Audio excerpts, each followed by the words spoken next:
Hello, everybody, and welcome to Nathan on Shuffle and to my latest episode of New Album Spotlight, the show where I put the spotlight on a new album in progressive rock that I think you guys will enjoy. If you like the same kind of music as me, I always like giving recommendations. That's one of my favorite things to do on the channel because there's so much great music being made today that I think flies under the radar, and I like introducing it to you guys because it's a lot of fun.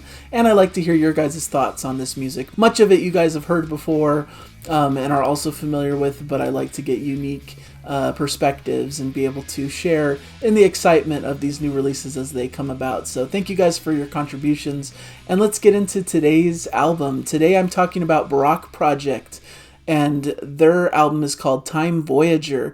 Barock Project is a band that was formed in Italy in 2004. This is their 7th studio release. They've had some notable albums in their past. To me, their first big breakout album was Skyline in 2015, but I really like Detachment from 2017 and Seven Seas that came out in 2019.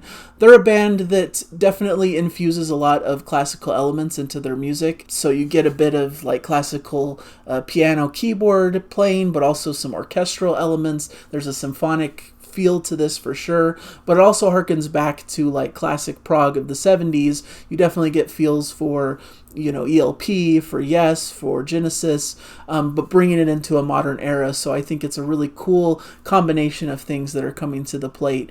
And this album is especially cool because it's a concept album about somewhat of a journey through time, like a time travel element. So it goes through a lot of different types of moods and styles throughout the songs, which I think really works well with this format and this theme. And as they talk about, it's a journey through the folds of time. Songs are like doors that swing open into unknown dimensions, traveling through the darkness of the past and the uncertainty of the future. And our album time is not just a straight line, but an intricate labyrinth of endless possibilities, which I think is a great description for a prog album, because for me, that's what prog is able to do, is explore different boundaries, be able to traverse different time periods, different styles, different genres. And I think this album goes through that expertly well. It begins with Carry On, which is a great blend of symphonic elements with classic upbeat prog.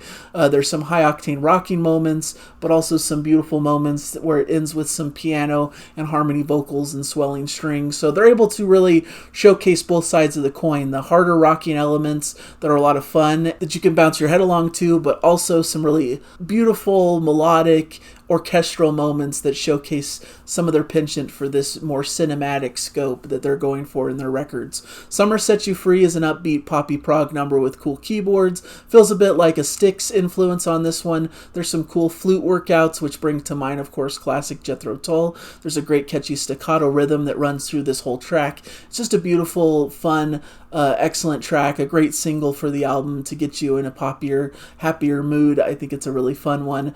An Ordinary Day's Odyssey has a cool proggy synth lead with almost a serpentine feel, leads to almost a power ballad kind of feel with passionate vocals and delicate piano with a really sweeping grand orchestral ending. The Lost Ship Tavern is one of the highlights of the record, where they get into this like pirate-esque sea shanty, really fun. There's some jaunty violin playing that goes throughout the piece. There's this classical violin feel partway through that gives this Baroque kind of sense of adventure and moves into some rocking organ. It's a fun track. It's cool how they're able to blend and morph these like more rocking type of feels with this more classical Baroque kind of feel as well. And it blends expertly well and showcases these different time periods that the album is morphing in and out of. So I really appreciate that. Voyager is a great centerpiece for the album. Of course, the title track, it's 8 minutes long, and you get some beautiful orchestral sweeps, leads to some Vangelis-esque dark synth work like we're in a sci-fi 80s movie. Really cool journey through different soundscapes. There's some Eastern tinged strings and percussion. There's some fiery instrumental moments. There's some big 80s arena rock feel with proggy synths and screaming guitars. It's just really epic and goes through a lot of different styles in one short piece of music. And it's a really fun centerpiece for the album. A great taster if you want to get a sense of what the whole album's all about. This really gives you a feel for all these different styles and moods in one singular piece. Morning Train is a beautiful track with piano and vocals, more in a ballad-like vein once again, but still with plenty of twists and turns. There's even some Brian May-esque Queen-style guitars, big orchestral moments. It's a really sweet, interesting, fun track that once again runs the gamut between a lot of different things, which is really a hallmark of this album, is that no single track is really self-contained to be just one thing. They go through a lot of different twists and turns throughout each piece of music, which is well appreciated because I really like that style. Propaganda is one of the more unique tracks on the album, where they really get into a jazzy feel with some saxophone work that's really fun, leading into a funky jam that's not without its nods to Steely Dan, I believe. There's a jazzy sax solo in the middle that's just really super tasty. It provides a really cool variety and different sound than what you've heard before with the more symphonic prog and orchestral moments that you've heard throughout the record. We move into Shibuya 3 a.m., having a unique, dreamy kind of quality, with Luca on vocals for a little bit of a different feel than what's come before. Beautiful, haunting, introspective track with a unique piano part. Lonely Girl is bouncy prog with an upbeat feel. Big swells and orchestral washes start this before we get into this kind of quirky prog beat throughout the rest of the track. Really great stuff. Mediterranean has some beautiful piano with classical and jazz undertones before thoughtful vocals enter the fray.